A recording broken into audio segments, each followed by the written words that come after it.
তো hello guys, তোমরা সবাই কেমন আছো? তো প্রতিদিনের মতো আমি আজকেও আমার রান্নার ভিডিও নিয়ে চলে এসেছি তোমাদের সামনে। তোমরা দেখতেই পাচ্ছ আজ আমরা কি করতে চলেছি। তো আজ আমি একা রান্নাটা করব না, করছে আমার দিদি ভাই ও জামাইবু। তো সেটাই আমি তোমার সাথে শেয়ার করবো কি রান্না করছি আজকে। তো দেখো এখানে আজকে আমরা করছি একটা মুখরোচক খাবার, মানে কুমড়োর বেগনি।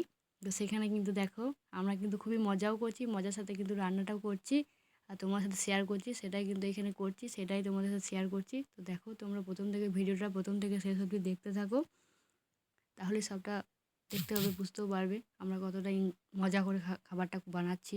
তো এখানে কিন্তু আমার জামাই বসে রেডি করে দিয়েছে, কেটে বেসনটা ফেটে একদম কুমড়ো মাখিয়ে দিচ্ছিল।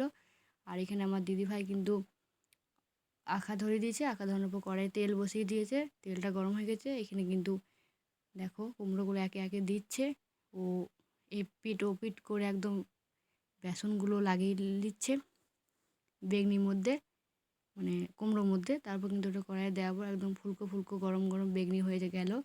দেখতেই পাচ্ছ কত সুন্দর হয়েছে। তো দেখো দেখো শেষ অবধি কেমন আমাদের বেগনিটা হলো। তো কেমন হয়েছে তোমরা কিন্তু